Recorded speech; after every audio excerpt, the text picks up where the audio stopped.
انا افتح كده. طيب نسيت منين بقى؟ اصلا مش شايف كده. طيب بسم الله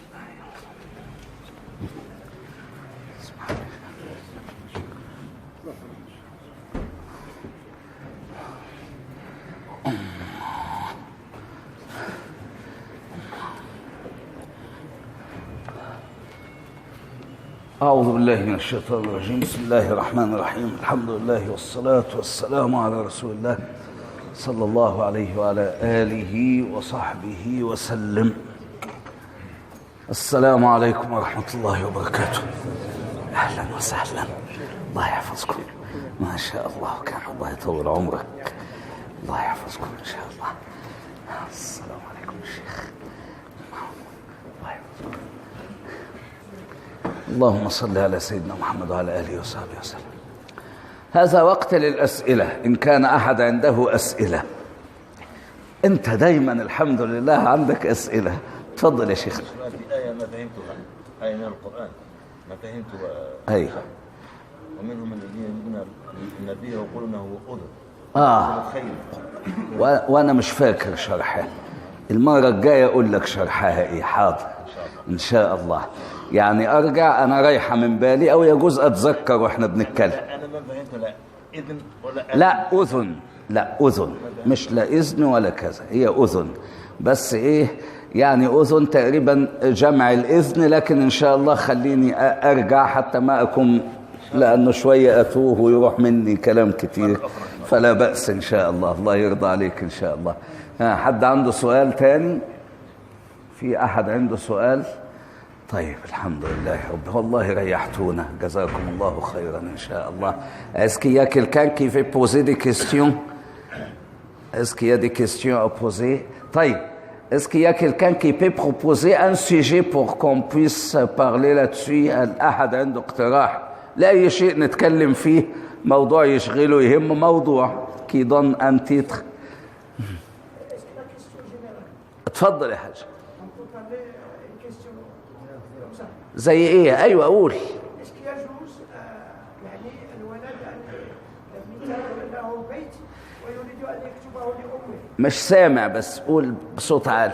اريد اسالك، هل يجوز في الاسلام الولد له بيت اشتراه ويريد ان يكتبه لامه؟ هذا سؤال من ابوه غضبان، بس ابوه غضبان فبيسال. طيب انا فهمتها ان جالوزي يعني. طيب يعني السؤال الشيخ يسأل ويقول إنه هل يجوز إنه الولد عنده بيت يكتبه لأمه، لكن السؤال تعال اقترب، تعال هنا شوية. اسمح لي، لأن الأب هو اللي قال له اكتبه لأمي. فلا ما اتهمناكش، ما تخافش. لا اصبر بس، صلي على النبي، صلي على النبي. وليه يريد يكتبه لأمه؟ فين أولاده؟ فين أولاد الولد نفسه؟ يعني هذا ولد عنده أولاد ولا ما عندوش أولاد؟ ويكتب البيت كله للأم. تعال، لأنه هذا موضوع يعني اقترب، لأنه لازم أسألك أنا أسئلة على هذا. أنت سمعني؟ أيوة. اللهم صل على سيدنا. أخونا يسأل هل يجوز أن الولد يكتب البيت الذي يملكه لأمه وبإذن أبيه؟ كويس، ما فيش مشكلة. لكن السؤال هل عنده أولاد؟ قال عنده بنت. لا أنا هذا حكى السيد، أنا أتذكر لأن السيد اللي حكى لي أتذكر. هو ici en France il s'appelle le testament يعني. يجوز في الإسلام أم لا؟ ايوه لا كويس. طيب فتحت موضوع كبير، لكن اللي انت بتحكي فيه ده فيه مشاكل شويه، خلينا نتكلم فيها. كويس. طيب الله يبارك فيك ان شاء الله. حاضر ان شاء الله. اللهم صل على سيدنا محمد وعلى اله وصحبه وسلم. Est-ce que le testament pour les enfants ou pour n'importe qui en islam est autorisé ou pas? C'est ça la question. La grande question, c'est ça. Mais il y a des questions qui viennent après. Alors, naam, oui. Mais à des conditions. Que ça ne dépasse pas le tiers de ce qu'on appartient, de ce qu'on possède. On ne doit pas donner un testament à qui que ce soit qui dépasse le tiers de ce qu'on possède. C'est clair ça d'abord? Et d'ailleurs, on ne doit jamais, c'est interdit et c'est haram, c'est illicite de donner un testament à quelqu'un qui est successeur. Ça veut dire qu'il y a le droit de prendre de mon héritage, d'un héritier. On ne doit pas faire un testament pour un héritier, sauf dans des cas précis. Et je vais parler de ça. D'accord? Les principes, ils sont assez clairs? D'accord. Alors, moi, je possède 100 000 euros, supposons. Alors, je peux faire un testament à combien? 30%, 33 000 par exemple. Je ne dois pas dépasser le tiers. Est-ce que je peux faire ce testament à mon fils aîné ou à ma fille aînée ou à ma femme, à part ses parts qui va prendre? Je n'ai pas le droit. Car là, c'est ce qui déclenche l'hostilité entre mes héritiers. C'est pour ça que c'est haram. Il y a la jalousie. Dans la même famille, oui, on est frères, on est sœurs, etc. Mais ça déclenche toujours la jalousie. Alors attention à ça. On ne doit jamais préférer un enfant sur l'autre. C'est pour cela que le prophète sallallahu alayhi wa sallam, il a dit, soyez justes en traitant vos enfants, même quand vous donnez un bisou. Tu ne donnes pas un bisou à celui-là et tu laisses l'autre. Quand tu donnes un bisou, donne un bisou à tout le monde. C'est clair? C'est le prophète qui a dit ça. Car là, ça résout beaucoup de problèmes. Il y a beaucoup de problèmes avec des grands comme ça à notre âge qui viennent de leur enfance. Il y a des jalousies qui restent tout au long de la vie et qui viennent de l'enfance. Alors, attention, ce sont les règles générales. Alors, comme le prophète alayhi salatu wassalam, il a dit, la wasiyata li warith, pas de testament pour un héritier. Un héritier, non, je privilège aucun héritier sur l'autre. Est-ce clair ça? Bon, si le monsieur, il a une seule fille, excusez-moi, une seule fille, alors la seule fille, son part, c'est la moitié de tout ce qu'il possède. Sa mère, il prend 1/8 de ce qu'il possède. Et la seule fille, il prend un tiers, une demi, 50% de tout ce qu'il possède, le monsieur. C'est clair ça? Il est divorcé, le monsieur. Hein? Il est divorcé, la femme. Il a que la fille avec. Il est quoi? Tant mieux pour la fille, comme ça il aura la moitié de tout. Allahumma salli ala sayyidina Muhammad. Ah oui, on ne pense qu'à tout ce qui est matériel, ya cheikh. Allahumma salli ala sayyidina Muhammad wa ala alihi wa sahbihi wa sallam. C'est clair, Hajj? Taïm. Moi, je vois des problèmes là-dessus. Ce jeune-là, il a sa mère qui est vivante. Et son père aussi, il est vivant. Dans l'islam, il y a une grande contradiction. Quelque chose qui est vraiment illogique. Vous pensez que... c'est ça la vérité. Est-ce que l'islam, il donne toujours à l'homme plus que la femme ou la femme plus que l'homme? C'est une religion masculine, n'est-ce pas? Qui donne tous les droits à l'homme, il prive la femme de tout presque. C'est vrai ça? Ah, mais pas du tout. Ah, pas du tout.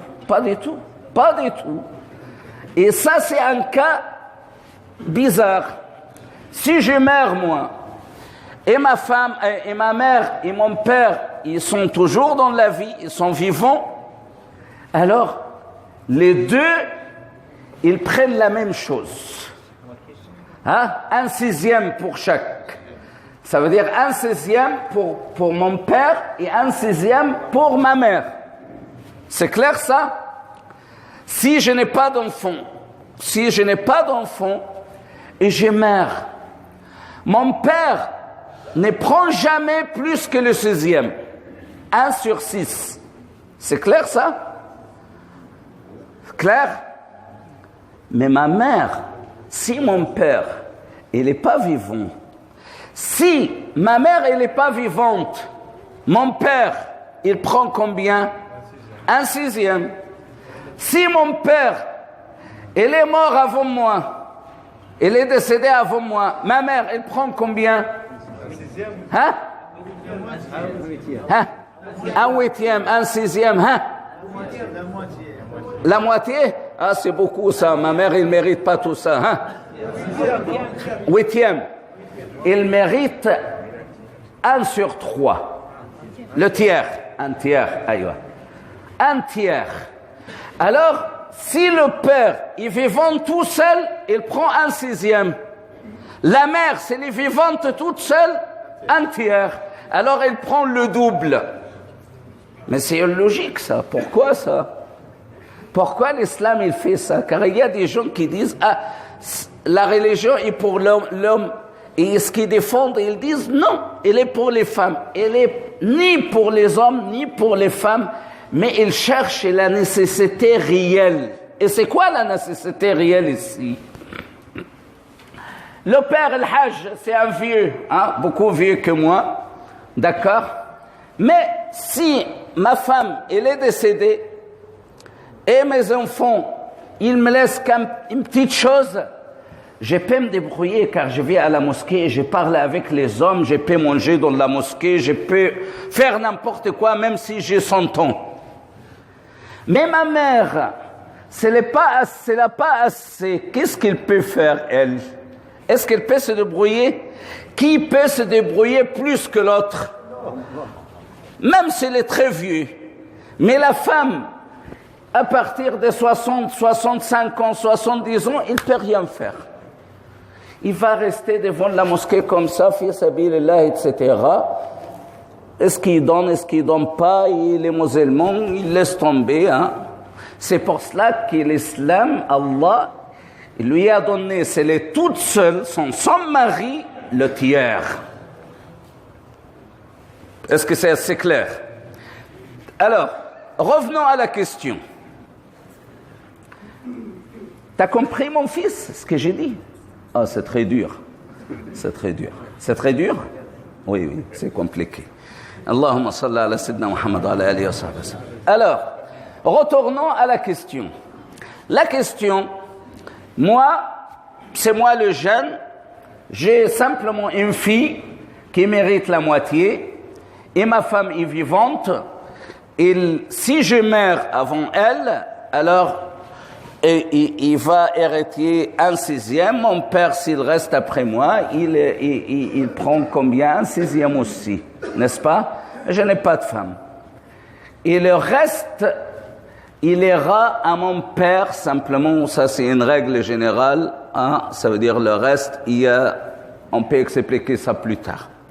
Mais là, je vais faire un testament pour que toute ma maison soit pour ma mère. Alors, quels sont les sentiments de ma fille? C'est pour cela qu'il n'y a pas de testament pour quelqu'un qui est héritier. Car là, Allah subhanahu wa ta'ala, quand il a mis les règles d'héritage, il les a mis pour traiter des maladies psychologiques qu'on ne voit pas et qu'on ignore, et aussi qu'on prétend que non, je n'ai pas cette maladie-là. Mais tout le monde a cette maladie-là, dans le cœur. D'accord? Alors le problème, c'est que ma fille, je te laisse un peu de l'argent à la banque, etc. Il y a aussi un terrain là, ici, mais la maison, tu vas te marier et la maison sera par ta grande-mère. Là, ma mère qui est divorcée ou bien qui n'est pas divorcée, n'importe, quand il me voit, c'est moi la fille, quand il me voit, il te dit, ton père, il est idiot comme toujours. Il donne à sa mère ce qui t'appartient, et sa mère, il va décéder, et tes cousins et tes cousines, ils vont prendre ça, et toi, tu seras privé de ça. T'as compris? C'est très compliqué. La mère de la fille qui est divorcée, il va dire à sa fille, Hein? Ton père, il a laissé son héritage à sa mère. Et quand sa mère, il va décéder, ce sont tes cousins et tes cousines qui vont hériter ça. Alors là, est-ce que ça va déclencher une haine ou pas? Hein? Alors quand Allah il dit quelque chose, qu'est-ce qu'on doit dire? Allah yabarak fik. On va obéir, c'est tout. Alors, il n'y a pas de testament pour quelqu'un qui mérite, qui est un héritier. Alors, c'est pas bien ça, malgré qu'Allah subhanahu wa ta'ala, mais si sa mère et ton père, tout ce qui te possède dans la vie, ils reviennent à tes parents. Ça veut dire s'ils ont dans les besoins, quand je suis vivant moi, je peux donner tout ce que je possède. Si ma fille ou mon fils, il a besoin dans la vie, je donne tout ce que j'ai. Ce qui est interdit, c'est que je donne quelqu'un pour priver quelqu'un d'autre. Hein? Et d'ailleurs, parfois, on écrit la maison où tout ce qu'on possède, c'est lui qui a des filles seulement. Ils ont un problème réel, psychologique. C'est quoi ça? Car là, si tu as un seul enfant, personne d'autre des côtés, ça veut dire ni tes frères ni tes sœurs, ils vont pas hériter. Ils vont pas avoir un héritage de toi. C'est clair ça? Mais si tu as des filles, si tu as une seule fille, il va prendre la moitié, 2 filles au plus, les 2 tiers. D'accord? Alors, eh bien, 1/8 pour la femme, 1/6 pour chaque, ça peut dépasser le 100%. Il y a un certain calcul pour corriger ça. Si le problème, il dépasse le 100%, ça veut dire les ayants de droit. Si le droit, il dépasse le 100%, bon, laissons ça. Mais, moi, je vais mourir ou bien je vais décéder, je suis décédé et je laisse simplement ma femme et ma fille. Alors, il y a 1/8, il y a moitié. Et le reste, waouh, le reste, il va aller à mon frère ou à mes frères. Et d'ailleurs, sa femme, il m'a beaucoup dérangé dans ma vie. C'est vrai ce que j'ai dit ou pas? Hein? Alors, qu'est-ce qu'on doit faire? Hein? Je dois écrire la totalité à ma fille. Je dois écrire la totalité à n'importe qui. Pourquoi? J'ai l'intention de priver celui-ci que j'aime pas de ce que j'ai. Ça, c'est haram. Ça, c'est illicite. C'est clair ou pas? Ça, c'est une chose. Mais il y a parmi ces gens-là qui posent une autre question, qui disent « Mais ma fille, il a besoin d'un traitement. Est-ce que je peux dépenser ça je peux dépenser soit pour son éducation, je vais lui acheter une voiture, j'aime bien chuchoter ma fille. Est-ce que ça sera pas haram Ma'alish, vous me perturbez, désolé, excusez-moi. Je suis un peu vieux, alors je... Allahumma salli ala Sayyidina Muhammad wa ala alihi wa sahbihi wa sallam. Est-ce que c'est haram que je donne beaucoup plus à ma fille dans ma vie, car soit elle est dans les besoins, ou bien j'aime bien la voir gaie, etc. C'est pas du tout haram. Tant que tu n'as pas l'intention de priver celui-là ou celle-là. Est-ce que c'est clair ça? Alors l'essentiel, ça revient toujours à quoi? À l'intention. Est-ce qu'on a l'intention de priver celui-là car je l'aime pas, ou bien car celui, le mari, de ce que j'aime pas, ou de ce qui, barakallahu fik, ou de ce qui nous a fait des problèmes, hein? Car là, il y a tous ces problèmes qui existent. Vous êtes conscient de ces problèmes ou pas? Hein? Et vous voyez ça autour de vous. Ça y est, c'est bon, la réponse est terminée. Alhamdulillah. Amin ya Rabb, nahnu antum, inshallah. Est-ce qu'il y a d'autres questions? تفضل يا شيخ. نعم. Est-ce que c'est pas un musulman qui va mourir ici? Est-ce qu'on est obligé de faire enterrer ici ou on est obligé de revenir le corps des musulmans au pays? Alhamdulillah, j'ai pas compris. Doucement. Un musulman décédé ici en France. On voit beaucoup de corps qui vont au pays. Il va quoi? Le corps qu'on amène au pays. Aïe. Ça pose beaucoup de problèmes actuellement C'est vrai. ici en France. Vous avez raison. Maintenant, quelle solution maintenant pour les musulmans qui vont mourir ici? Est-ce que c'est obligatoire de l'amener au pays ou on peut le faire enterrer n'importe quel où il est mort? Barakallahu fik. Ah, mais c'est terrible cette question. Je répète la question pour ceux qui n'ont pas entendu notre frère. Il dit, il y a des gens qui décèdent ici, non, nous allons décéder ici. Est-ce qu'on doit, des points de vue religieux, ramener le corps au pays d'origine ou, car il y a des problèmes qui suivent ça, ou bien est-ce qu'on a le droit de les enterrer ici? C'est ça la question? Barakallahu fi. Alors, avant, j'explique d'abord ce qu'a dit le prophète sallallahu alayhi wa sallam et on va tirer des leçons après. Inch'Allah, le prophète alayhi salatu wa sallam, dans la bataille de Tabouk, il a passé par Madayin Salih, les villes de prophète Salih, Samoud. Ils étaient, terribles, des gens terribles et qui étaient contre Salih, qui ont égorgé le chameau, etc. Vous connaissez l'histoire? Alors le prophète, en passant par cet endroit-là, ces tombes-là, de ces gens-là, où ils étaient enterrés, le prophète, sallallahu alayhi wa sallam, il a dit à ses compagnons, précipitez-vous, courez, pour qu'ils enferment ou le feu, où ils reçoivent leur châtiment, qu'ils ne te touchent pas, ce feu-là. Alors, est-ce qu'on doit être enterré avec des non-musulmans d'abord? C'est ça la grande question. Non. Très bien. C'est assez clair. Bon. Là, maintenant, si moi, je suis attaché à l'Égypte pour retourner toujours à mon village d'origine pour une seule raison réellement. Une seule raison. Pour rendre visite à mes parents là-bas. Dans leur tombe. C'est clair? On est attaché, chacun est attaché à ses parents. Alors, moi, je suis venu en France grand. Mes enfants, ils sont nés ici. Ils ne connaissent pas l'Égypte.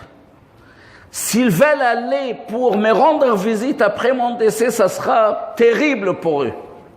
C'est vraiment ça. Alors, je me pose des questions en même temps. Je me pose des questions. Si par hasard, je suis enterré à côté d'Abu Jahl, vous connaissez Abu Jahl? C'est le grand ennemi du prophète sallallahu alayhi wa sallam. Je suis enterré à côté de lui. Est-ce que je vais aller à l'enfer avec lui? Mais pourquoi il ne vient pas au paradis avec moi?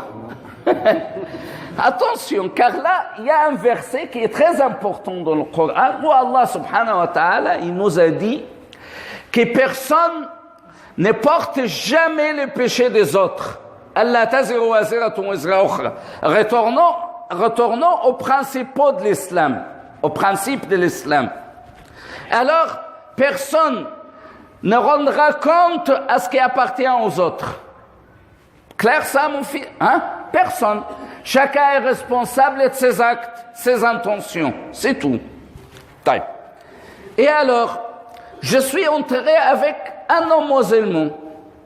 Est-ce que les anges, ils viennent me prendre comme je souhaite, que je pense, Inch'Allah, ils vont me ramener au paradis. Et l'autre qui est juste à côté, il va à l'enfer. Est-ce qu'ils seront perturbés? Ils prendront ça à la place de l'autre? Est-ce que c'est possible ça? Je pose des questions comme ça. D'accord? Alors là, non. Et d'ailleurs, mais attention. La terre d'Égypte, c'est une terre sacrée. La terre de France, c'est une terre maudite. Est-ce qu'on peut dire ça? Allah subhanahu wa ta'ala, il a dit « Wa anna al-arda lillah » toute partie de terre, elle appartient à Allah. « Yurithuha man yasha'u min ibadihi » alors tout, il appartient à Allah subhanahu wa ta'ala. Alors moi, et d'ailleurs, il y a des carrés pour le musulman. Il y a des carrés, mais même, j'ai dit, même s'il n'y a pas ces carrés-là, ne t'inquiète pas. Les anges, ils ne font pas des erreurs en te cherchant. Ne t'inquiète pas de ce côté-là. Mais, laisse... Oui, ça fait rire. Hadir, Inch'Allah. Je n'ai pas terminé simplement. T'as compris, mon fils? Alors, je préfère qu'on s'enterre maintenant ici. Comme ça, on ne tue pas nos enfants. Je connais beaucoup de jeunes Égyptiens, je ne sais pas ce qui arrive ailleurs, mais qui font le voyage simplement comme moi. Moi, je vais en Égypte, surtout, et essentiellement pour rendre visite à mes parents. Si mes parents ils sont ici, j'aurais pas à y aller, mais ils étaient là-bas. Mais moi, je suis ici. Pourquoi je m'enterre pas ici? Et d'ailleurs, nous sommes une grande communauté maintenant. Il y aura beaucoup de condoléances. On peut faire les condoléances dans la mosquée, dans des salles, etc. Et tes enfants, ils regardent et ils voient tes amis, car nos amis, ils sont ici, ils sont plus là-bas. Ai-je raison ou pas? Tes amis, tes frères, ils sont là. Al-Hajj, fin. Wa alaykum salam.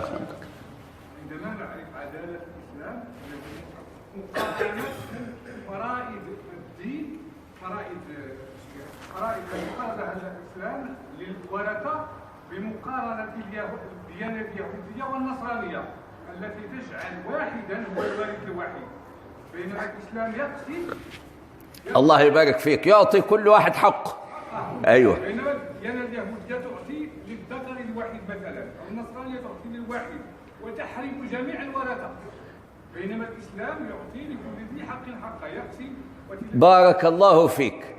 Le cheikh, il dit que l'avantage en islam, c'est qu'il donne à chacun, ça veut dire les proches, les enfants, les parents, etc., la femme, il donne, mais il dit, bon, il y a d'autres religions où on ne donne pas ça, mais ce n'est pas une différence pour moi-même, car je n'ai pas touché quoi que ce soit de mes parents. Ils étaient pauvres, alors c'est pareil, alhamdulillah, qu'Allah nous protège tous, Inch'Allah, et qu'Allah vous aide et m'aide aussi à donner le droit aux gens qui sont ayants de droit pour nous, Inch'Allah. Dites Amin. Qu'Allah nous aide à donner le droit aux ayants de droit pour nous, Inch'Allah, et qu'Allah nous aide à être juste avec tout ce qui nous entoure, juste et aimable. Car là, l'essentiel dans l'islam, je vous dis, l'essentiel c'est quoi dans l'islam? C'est l'amour réel. L'amour d'Allah, l'amour des prophètes, sallallahu alayhi wa sallam, l'amour des compagnons des prophètes, l'amour de ta famille, de tes parents, et l'amour de tous les musulmans. C'est l'amour qui doit être dans ton cœur.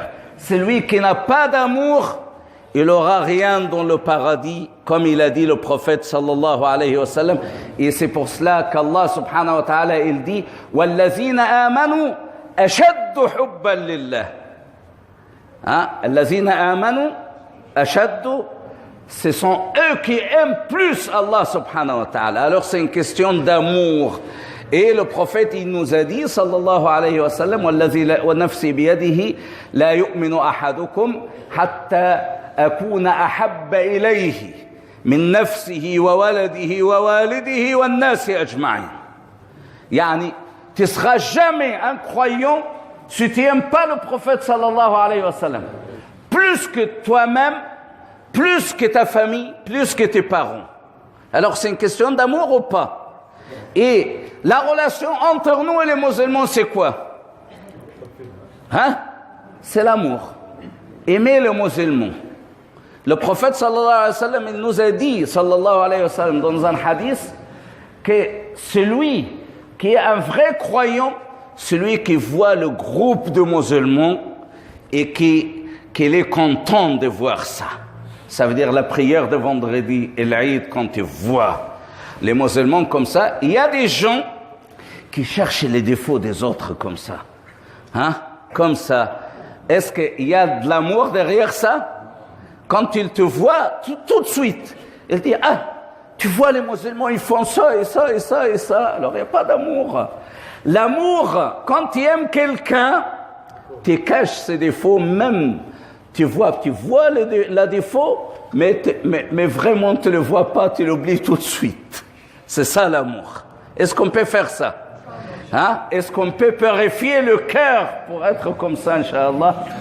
Qu'Allah vous bénisse tous, Inch'Allah. Qu'Allah nous accepte tous, Inch'Allah. أسأل الله العظيم أن يغفر لي ولكم ولسائر المسلمين إنه على ما يشاء قدير وصلى الله على سيدنا محمد وعلى آله وصحبه وسلم أجمعين.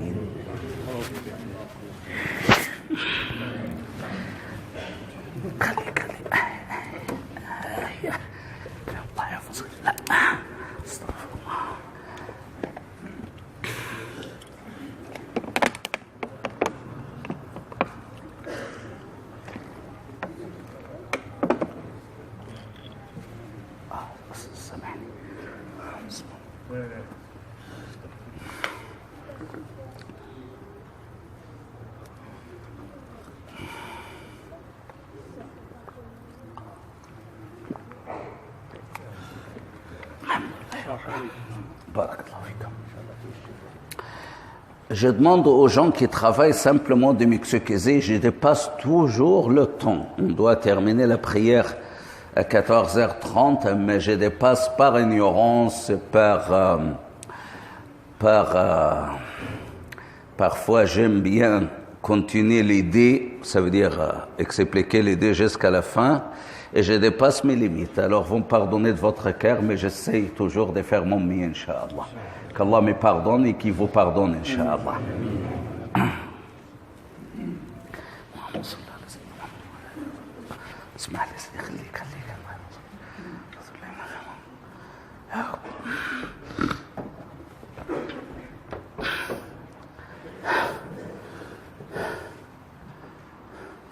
السلام عليكم ورحمة الله وبركاته.